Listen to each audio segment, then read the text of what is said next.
L'histoire de Claire, qui est trentenaire, qui apprend qu'elle est enceinte. Et à partir de ce moment-là, elle est victime de petites intrusions dans sa vie. Alors l'idée, ça vient de moi à la base. J'étais tombé tard le soir sur une émission paranormale où un couple emménageait dans une maison. Et dans cette maison, il y avait un couple avant eux. Et ils avaient perdu leur petite fille en fait. Du coup, on va dire que l'esprit de cette petite fille était resté dans la maison et elles attaquaient un peu ce couple-là. J'étais parti sur le fait que c'était le personnage de Franck qui avait perdu un enfant à la base. Et que Claire apprenait au fur et à mesure que son mari avait eu un passé un peu trouble. Et du coup, de fil en aiguille, on a remodelé un peu le scénario et c'est Claire maintenant qui est enceinte et qui a perdu un enfant avant.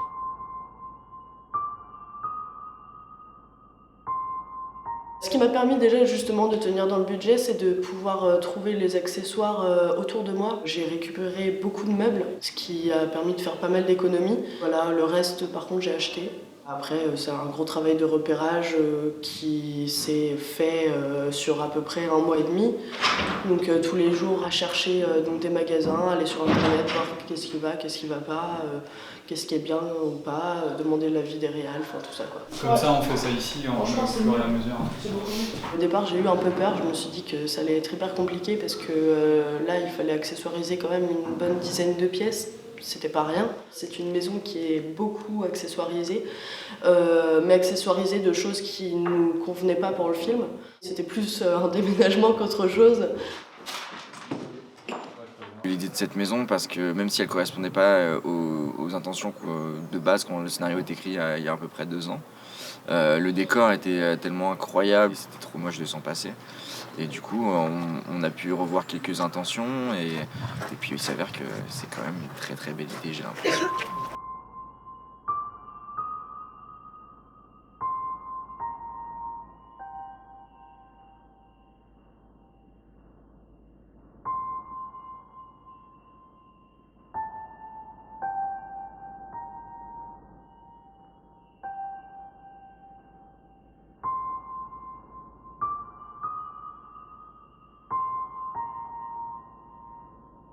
La chambre d'enfant, on devait la faire en 3 actes. La première où la chambre est pratiquement vide, elle est en construction. C'est presque fini. On s'est débrouillé pour trouver donc un lit et le démonter pour prendre des barreaux. Il sera bien là, notre petit Joseph. La deuxième séquence, c'est la séquence où il y a des photos. Il y avait quand même une sacrée surface, mine de rien, au sol. La dernière séquence, c'est la séquence où Claire a accouché et puis la petite fille apparaît à côté du lit. Là, ce qu'il fallait faire, c'est donner vraiment l'illusion que la chambre était finie. Donc stickers, meubles et puis tous les accessoires de bébé qui pouvaient correspondre dans une chambre en fait. La séquence de la salle de bain, on avait prévu donc des boules qui faisaient du bain moussant et visiblement j'en avais un peu trop mis et au final il a fallu enlever la mouche, j'en avais jamais vu autant de ma vie, c'était n'importe quoi. C'est dans la salle de bain, c'est toute la porte, c'est clair. C'est trop génial. Il est là. La wax et tout, mais je ferai des retouches si jamais. Ah. J'abîme la salopette d'Ariane après l'accident.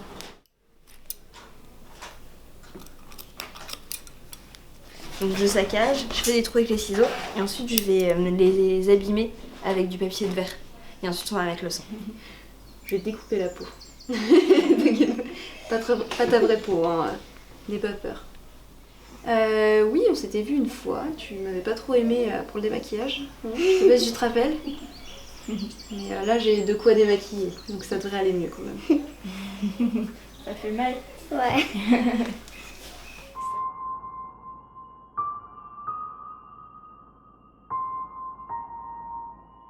Moi je suis sur le plateau, donc je suis directement avec l'équipe technique qui est en train de tourner et du coup j'ai des assistants qui sont là pour justement s'occuper de tout ce qui va être hors du plateau, préparer à manger pour tous les techniciens, faire des allers-retours pour aller chercher les gens ou s'occuper de toutes les demandes qui vont pouvoir permettre que le tournage se déroule parfaitement et que le technicien n'est pas associé des multiples soucis qu'il peut y avoir. Non, c'est dur parce que il faut pas avoir peur de faire les tâches ingrates. Il faut se convaincre que c'est au service du film et que c'est aussi important que le reste. Genre déboucher les toilettes. Absolument. Comme ce qu'on a fait à peu près 10 fois depuis 3 jours. Mais bon, ça fait partie du truc pour que chacun puisse aller aux toilettes confortablement.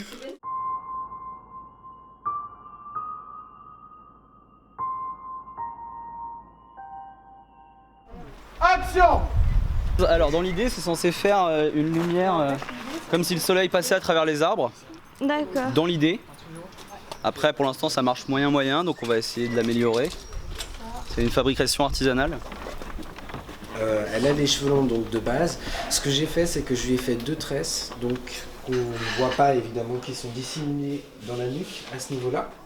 Et j'ai pris la partie du dessus que j'ai fait retomber de façon à ce que ça donne un espèce de carré bombé, un peu plongeant, et en même temps que ça lui permette visuellement de lui donner les cheveux courts, de lui donner un aspect plus jeune et de correspondre en fait aux années 2010. Donc c'était un phénomène de flashback, donc c'était 6 ans avant.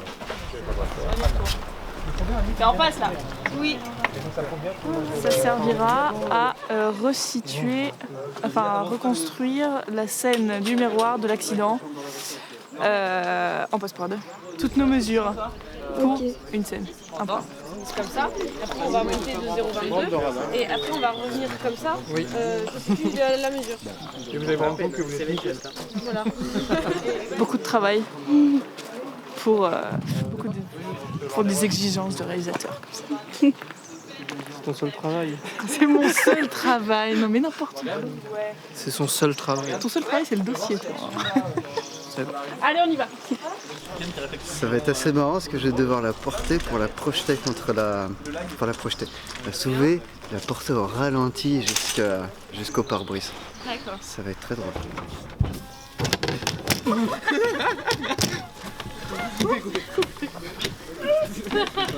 Pour ce qui est de l'accident, étant donné qu'on ne pouvait pas le faire de son seul parce que on n'avait pas trop le budget de pester des voitures, on fait plein de petits sons seuls, donc ce qui est de l'impact de la carrosserie jusqu'à l'impact du verre, donc du pare-brise et même à la suite le miroir, qu'on regroupe ensemble après en mixant avec de la reverb, etc. pour que ça soit assez homogène.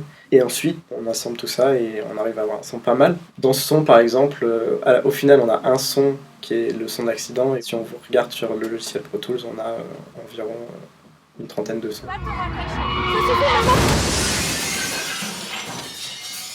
Alors sur ce plan-là, on avait à la base le miroir qui n'était pas cassé, donc il fallait faire en sorte que le miroir soit cassé. Le plan est fixe. Il faut aussi retracer le parcours de la petite fille qui s'est levée et a laissé des traces de sang un petit peu. Donc là, le miroir, je l'ai déjà un peu cassé, mais il va falloir que ce soit un peu plus propre, donc que ça donne cette chose-là. Juste l'ajuster. On a retourner ce plan-là, simplement en retournant le miroir. Ce qu'on voit, le fond qu'on voit là, c'est le miroir retourné. Et ensuite, pour le sang, c'est juste des pauvres coups de pinceau de sang mis à droite à gauche et enfin une pauvre traînée. Une traînée de sang qui semble crédible. La grosse difficulté dans cette scène-là, c'était de faire marcher la petite fille sur des morceaux de miroir cassés, forcément. Là-dessus, on a fait une recherche. On a contacté donc un pâtissier qui a bien voulu nous faire des plaques en sucre. On les a chromées avec une bombe pour donner cette illusion du miroir, sans avoir forcément la brillance, mais avoir vraiment cet effet de miroir brisé. Après, on les a entreposés un petit peu partout dans la pièce. Et ça a été un petit peu fastidieux parce qu'au final, les morceaux de sucre collaient beaucoup.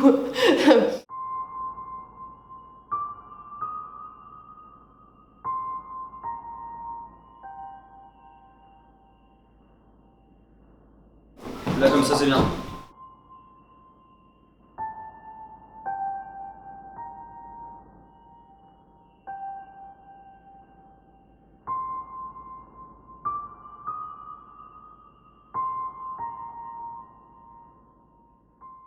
C'est moi qui ai la dernière écriture, l'écriture finale. C'est assez compliqué parce que ça va faire bientôt 3 mois qu'on travaille dessus. Et forcément, à un moment donné, le rythme, l'émotion, à force de voir les rushs, c'est difficile à toujours rester dedans. Donc on essaye quand même prendre quelques pauses de temps en temps et essayer d'avoir du recul et essayer de rester sensible quand on regarde les rushs et essayer d'avoir cette objectivité et faire comme si c'était la première fois qu'on les voyait. Après, c'est quand même de la spéculation, c'est-à-dire qu'on sait pas ce que ça va donner, mais on fait le pari, quoi. Ça y est, c'est fini. Ouais. Moi j'applaudis pour l'appareil. Enfin, j'ai lui que c'est son seul, tu sais. T'es contente? Ouais, je suis contente, ouais. Bah, on a eu ce qu'on voulait et voilà. On a eu un super jeu. Non, c'est bien, ça s'est vraiment bien passé. Hein. Bisous.